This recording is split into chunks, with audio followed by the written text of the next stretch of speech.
My dear learners, आप सभी का आपके अपने प्यारे से चैनल इंग्लिश विल पे स्वागत है। तो इसके पहले वाले वीडियो में मैंने आप लोगों को ग्रामर के बारे में बताया था, स्टोरी के माध्यम से हिंदी निकालना भी बताया था और वहां से आप लोगों को थोड़ा सा आइडिया मिला होगा, निश्चित रूप से आपको आइडिया मिला होगा कि हाँ किस तरीके से हिंदी निकाली जाती है या कौन कौन सी चीज़ें हिंदी निकालते समय ध्यान में रखी जाती हैं। इससे आपकी ट्रांसलेटिंग पावर जो है वो भी इन्हांस होती है, प्लस आपकी जो अंडरस्टैंडिंग पावर है, जो इंग्लिश को समझने की क्षमता है, वो भी आपकी डेवलप होती है। देखिए कोई भी चीज़ हो, अगर आप इंग्लिश पढ़ना चाहते हैं, सीखना चाहते हैं, बोलना चाहते हैं, तो उसके लिए आपको उस लैंग्वेज को समझना पड़ेगा, उस लैंग्वेज के अंदर के सार को जानना पड़ेगा कि आखिर वो कैसे कैसे सेंटेंसेस को कनेक्ट करना होता है, कैसे चीज़ों को ट्रांसलेट करना होता है। तो उन सभी चीज़ों में आपके लिए जो स्टोरी है, ये स्टोरीज आपके लिए बहुत बहुत हेल्पफुल रहेंगी। सो प्लीज़ इनको अच्छी तरीके से देखिएगा।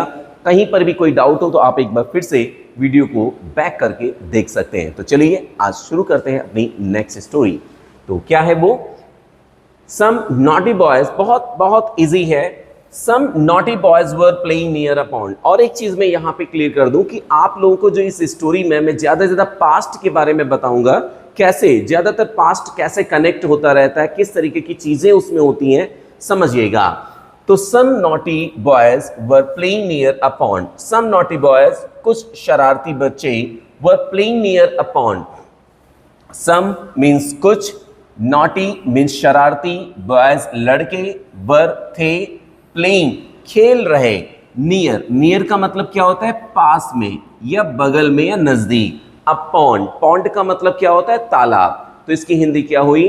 कुछ शरारती लड़के तालाब के नजदीक या तालाब के पास या तालाब के निकट खेल रहे थे। आई होप क्लियर हुआ होगा। They saw a family of frogs in the pond. They, उन्होंने, दे यहां पर किसको? देखो अगर यहां पर बॉय होता, ठीक है, समझते रहिएगा, ग्रामर भी समझिएगा साथ में। अगर यहां पर बॉय होता तो यहां पर क्या यूज कर लिया गया होता? ही। लेकिन चूंकि बॉयज है तो प्लूरल है, तो प्लूरल को रिप्रेजेंट करने के लिए क्या आएगा? दे। तो दे का मतलब क्या हो गया? वे या उन्होंने। सॉ, सी की सेकंड फॉर्म है। क्यों? पास्ट इंडेफिनिट में हम लोग वर्ब की कौन सी फॉर्म लगाते हैं? सेकंड फॉर्म लगाते हैं। दे सॉ, उन्होंने देखा, अ फैमिली, एक परिवार, ऑफ फ्रॉग्स, मेढकों का, इन द पॉन्ड मीन्स तालाब में, मीन्स तालाब में उन्होंने मेढकों का एक परिवार, एक समुदाय, एक झुंड देखा। दे, उन्होंने, उन्होंने किसने? उन लड़कों ने स्टार्टेड, शुरू कर दिया, थ्रोइंग, थ्रोइंग का मतलब फेंकना। स्टार्ट आ गया तो उसमें आईएनजी फॉर्म आएगी आगे, ठीक है। तो स्टार्टेड, स्टार्टेड में शुरू कर दिया, क्या शुरू कर दिया? थ्रोइंग, फेंकना, स्टोन्स, पत्थरों को, इनटू द पॉन्ड, तालाब के अंदर। तो उन्होंने पत्थरों को तालाब में फेंकना शुरू कर दिया। जस्ट फॉर फन, किस लिए? केवल मजे के लिए। Just for fun, just for fun का मतलब क्या? केवल मजे के लिए, मीन्स मजे के लिए या केवल मजे के लिए उन्होंने तालाब में पत्थरों को फेंकना शुरू कर दिया। The poor frogs trembled with fear. इसके कारण द पुअर फ्रॉग्स, पुअर का मतलब यहां पे माय डियर गरीब नहीं है भाई। मेढक गरीब कैसे हो जाएंगे? आई बात समझ में? वो ना तो अमीरी से उनको मतलब है, ना गरीबी से मतलब है। तो यहां पर पुअर का मतलब क्या? बेचारे, जिसको क्या बोलते हैं? दुखिया, निरीह, इस तरीके से। तो हमेशा पुअर का मतलब गरीब ही नहीं होता है। मजेदार बात समझ में आई सभी को?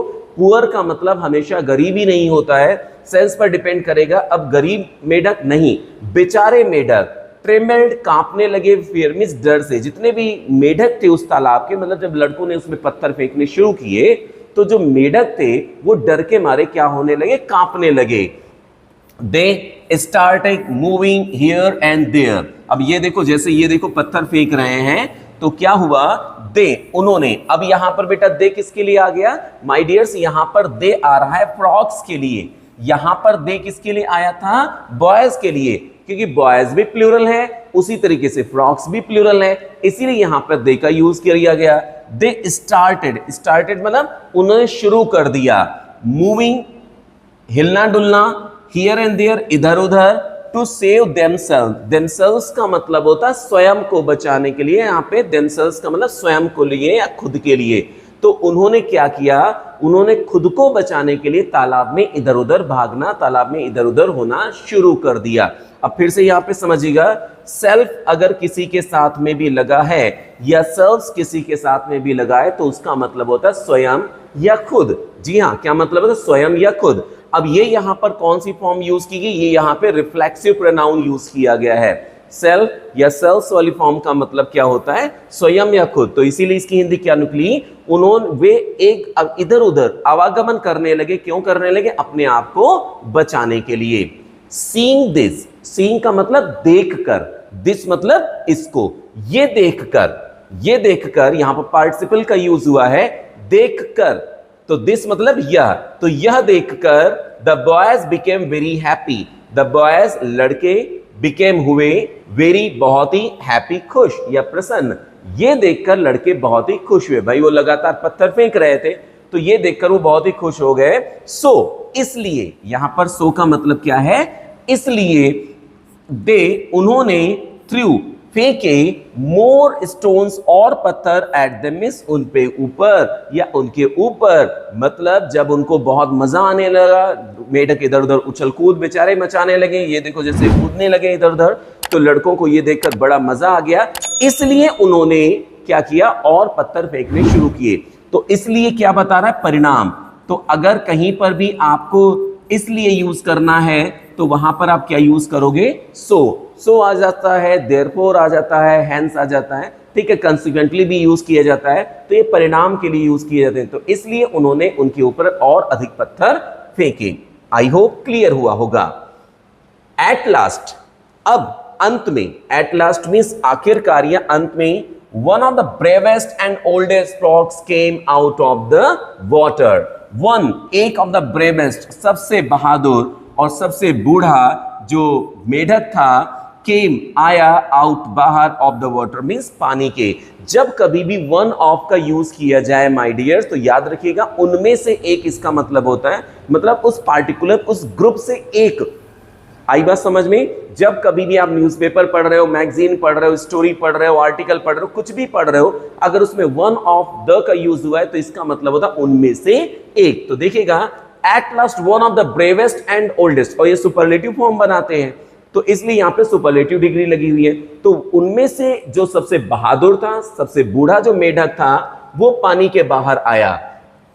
ही सेड, उसने कहा। अब देखो माय डियर, यहां पर ही यूज किया क्योंकि एक मेढक की बात हुई है, दैट्स वाई यहां पर ही का यूज किया गया। अगर प्लूरल की बात होती, ज्यादा की बात होती, तो यहां पर ही का यूज नहीं होता। क्या यूज होता, दे का यूज होता। आपको बताया जा चुका है। उसने कहा, डियर चिल्ड्रन, प्रिय बच्चों या प्यारे बच्चों, stop your cruel play. Stop, रोको, बंद करो, योर, अपने, क्रूअल, निर्दयता पूर्वक, प्ले, खेल को। कहते हैं इस निर्दयता पूर्वक खेल को बंद करो, या निर्दयी खेल को बंद करो, इस खराब खेल को बंद करो। योर फन में हर्ट अस, तुम्हारा जो मजाक है, तुम जो मजा ले रहे हो, उससे हमें चोट पहुंच सकती है, हमें नुकसान हो सकता है। At this the boys realize their mistake, इस पर लड़कों ने अपनी मिस्टेक को रियलाइज किया, लड़कों ने अपनी गलती को माना, लड़कों को अपनी गलती का एहसास हुआ। एंड स्टॉप्ड, स्टॉप्ड का मतलब बंद कर दिया या रोक दिया, थ्रोइंग, फेंकना, स्टोन्स, पत्थरों को, इनटू द पॉन्ड में, तालाब में। और इसके बाद उन बच्चों ने पत्थरों को तालाब में फेंकना बंद कर दिया। भाई उनको एहसास हो गया कि यार हमारे मजे के कारण किसी को भी नुकसान नहीं पहुंचना चाहिए। यही जीवन का फलसफा भी होना चाहिए कि अपने आनंद के लिए, अपने फायदे के लिए किसी को भी नुकसान न पहुंचाया जाए। यही जीवन का उद्देश्य होना चाहिए। तो देखो यहां पर जैसे उसने कहा कि स्टॉप, रुक जाओ भाई, ये क्या कर रहे हो, हमें बहुत नुकसान पहुंच रहा है, हमें चोट लग सकती है। तो उनको एहसास हुआ उन बच्चों को, और उन्होंने पत्थर फेंकने तालाब में बंद कर दिए। तो आई होप आप लोगों को काफी चीजें क्लियर हुई होंगी। वन ऑफ का यूज कैसे होता है, इस तरीके से छोटी छोटी चीजें मैंने कई इसमें बता रखी हैं। आई होप आप लोगों को वीडियो बहुत अच्छा लगा होगा। इसी तरीके के वीडियोस पाने के लिए नोटिफिकेशन बेल को जरूर ऑन कर लीजिए। चलिए मिलते हैं नेक्स्ट वीडियो में, तब तक के लिए टेक केयर।